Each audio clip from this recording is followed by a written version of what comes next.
Assalamualaikum warahmatullahi wabarakatuh, sahabat yang dirahmati Allah.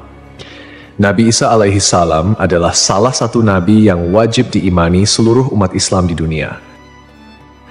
Beliau diutus oleh Allah Subhanahu wa Ta'ala kepada Bani Israel karena kesesatan yang dilakukan oleh kaum tersebut sepeninggal Nabi Musa alaihi salam. Tidaklah sempurna iman seorang Muslim bila tidak mengimani keberadaan salah satu dari 25 nabi-nabi yang memiliki kemuliaan di sisi Allah Subhanahu wa Ta'ala. Pada akhir zaman, Nabi Isa alaihi salam akan kembali turun ke bumi untuk membunuh Dajjal, musuh umat Muslim yang paling ditakuti karena kehebatan fitnahnya. Nabi Isa akan datang kembali ke muka bumi demi menegakkan kebenaran serta memberi petunjuk jalan menuju keselamatan. Selain itu, ia juga membawa misi penting untuk membunuh Dajjal. Dajjal akan menyebarkan fitnah, kemudian berusaha menyesatkan umat manusia agar jauh dari jalan Allah. Tipu dayanya amatlah dahsyat sehingga yang baik akan terlihat buruk. Namun, tahukah Anda mengapa justru Nabi Isa alaihi salam yang ditugaskan Allah Subhanahu wa Ta'ala untuk membunuh Dajjal? Mengapa bukan Nabi Muhammad Shallallahu Alaihi Wasallam yang secara syariat sebagai junjungan seluruh umat Muslim di dunia? Sejatinya, hanya Allah SWT yang tahu alasan mengapa mengutus Nabi Isa untuk membunuh Dajjal. Tapi sebelum lanjut, jangan lupa klik tombol subscribe, like, komen, dan lonceng notifikasi sahabat untuk mendukung channel ini agar terus menyiarkan syiar Islam. Serta silakan tulis harapan sahabat di kolom komentar. Semoga semakin banyak yang mengaminkan, maka makin cepat terkabul. Membuktikan Nabi Isa masih hidup. Alasan pertama yaitu membuktikan bahwa Nabi Isa masih hidup. Bangsa Yahudi dan Nasrani percaya bahwa Nabi Isa dibunuh dan disalib oleh orang-orang Romawi. Namun, sebenarnya Allah Subhanahu wa Ta'ala menyelamatkannya dengan menggantikan peran Nabi Isa alaihissalam kepada orang yang wajahnya diserupakan dengan beliau. Sedangkan Nabi Isa alaihissalam sendiri diangkat ke langit atas izin Allah Subhanahu wa Ta'ala. Karena ucapan mereka orang Yahudi, sesungguhnya kami telah membunuh Al-Masih Isa putra Maryam, Rasul Allah. Padahal mereka tidak membunuhnya dan tidak pula menyalibnya, tetapi yang mereka bunuh ialah orang yang diserupakan dengan Isa. Ini sesuai dengan Al-Quran surat An-Nisa ayat 159 yang artinya, tidak ada seorang pun dari ahli kitab kecuali akan beriman kepadanya Isa sebelum kematiannya. Dan di hari kiamat nanti, Isa itu akan menjadi saksi terhadap mereka. Hal ini membuktikan bahwa tuduhan bahwa Nabi Isa telah disalib oleh kaum Yahudi adalah salah.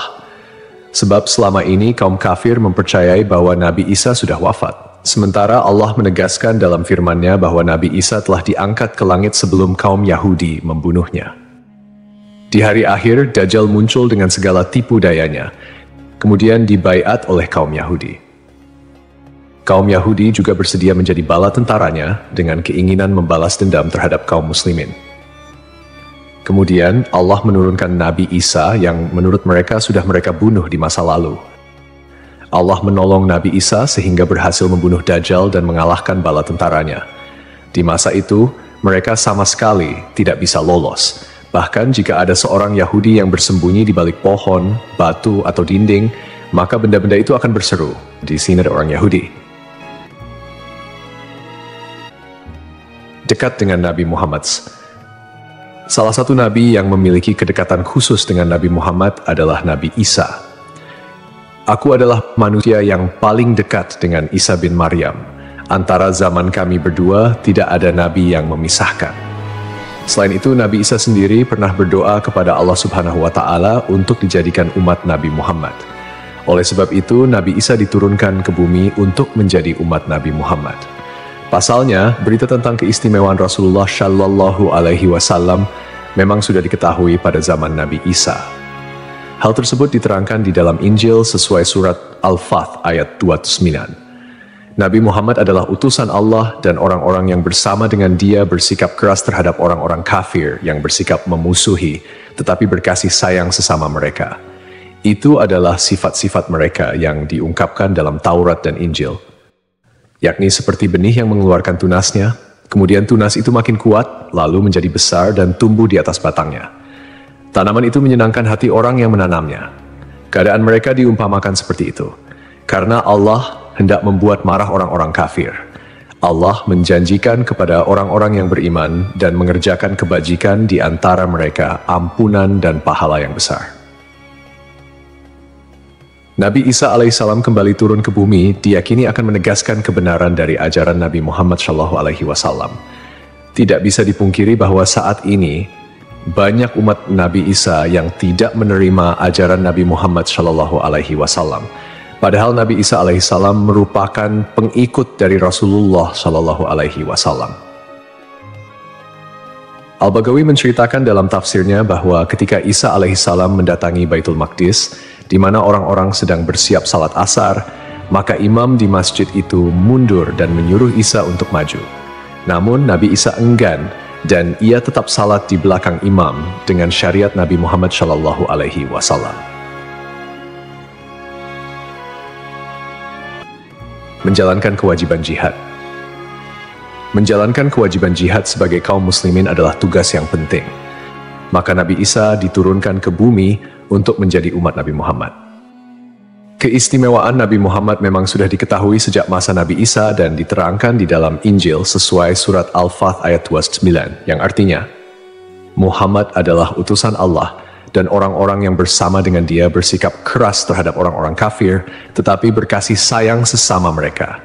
Kamu melihat mereka ruku dan sujud mencari karunia Allah dan keridhaannya. Pada wajah mereka tampak tanda-tanda bekas sujud. Demikianlah sifat-sifat mereka yang diungkap Taurat dan sifat-sifat mereka yang diungkapkan dalam Injil. Saat Nabi Isa turun ke bumi, Dajjal sudah berada di tengah masyarakat dan memperdaya manusia. Sebagai kaum muslimin, Nabi Isa berkewajiban untuk berjihad melawan Dajjal dan bala tentaranya. Menjalankan kewajiban jihad.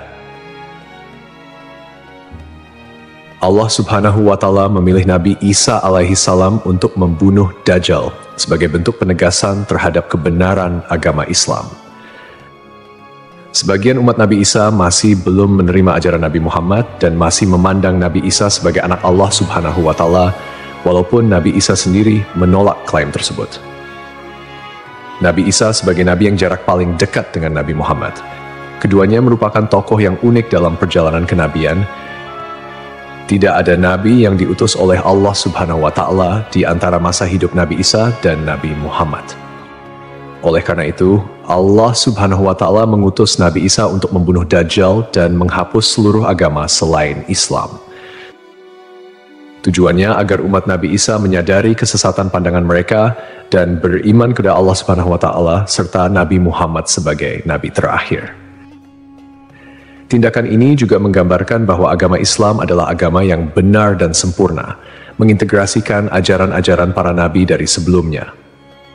Agama Islam sebagai agama rahmatan lil alamin yang membawa kedamaian, keadilan, dan kesejahteraan bagi seluruh makhluk.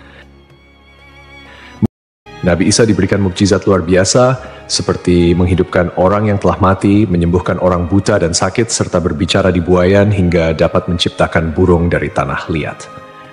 Nabi Isa sebagai penyempurna dari ajaran sebelumnya menyampaikan bahwa setelahnya akan muncul seorang utusan terakhir, yakni Nabi Muhammad.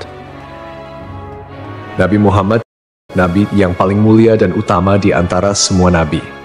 Beliau dianugerahi mukjizat terbesar, yaitu Al-Quran, yang merupakan firman Allah Subhanahu wa Ta'ala yang tidak dapat ditiru ataupun diubah oleh siapapun. Selain itu, Nabi Muhammad juga memiliki syafaat, yaitu pemberian ampunan kepada umatnya di hari kiamat. Melalui perbuatan membunuh Dajjal, Nabi Isa akan memperkuat dan menegaskan kemuliaan Nabi Muhammad, mengakui kedudukannya sebagai nabi penutup zaman. Tidak hanya Al-Quran, Nabi Muhammad juga diberikan mukjizat lain seperti membelah bulan dan air mengalir dari jemari tangannya.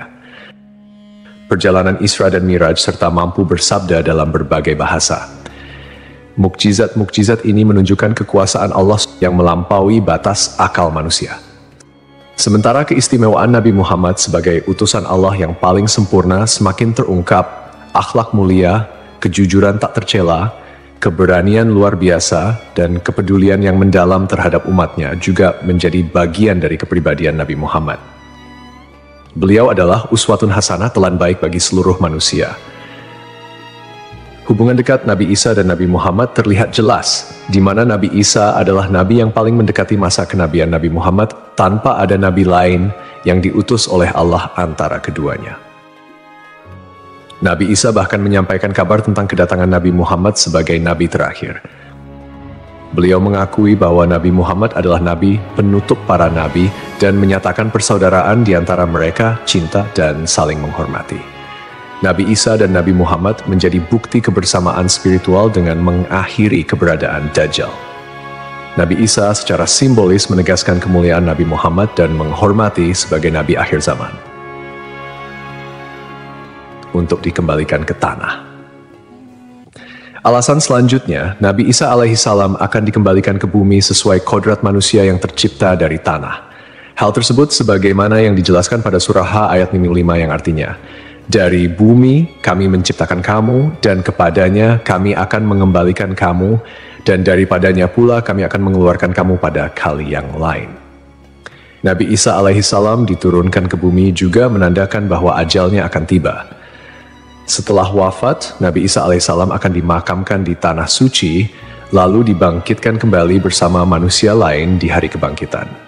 Mengenai lokasi makam Nabi Isa alaihissalam, terdapat perbedaan pendapat di kalangan ulama. Sebagian ulama mengatakan lokasinya terletak di Bait al-Maqdis, dan sebagian lainnya mengatakan akan dimakamkan bersama Nabi Muhammad SAW. Sebagai muslim yang beriman, tidaklah pantas bagi kita untuk membanding-bandingkan siapa nabi yang lebih hebat, karena semua nabi yang diutus oleh Allah Subhanahu wa Ta'ala mempunyai tujuan yang sama, yaitu mengajak tauhid, mengagungkan kebesarannya. Nabi Isa alaihissalam selain ditugaskan Allah Subhanahu wa Ta'ala untuk membunuh Dajjal pada akhir zaman, ternyata beliau juga akan memiliki tugas dan maksud tertentu yang pada intinya adalah menegaskan ajaran yang dibawa oleh Nabi Muhammad SAW kepada seluruh manusia yang ada di dunia. Semoga kita semua bisa memetik pelajaran. Wallahu a'lam.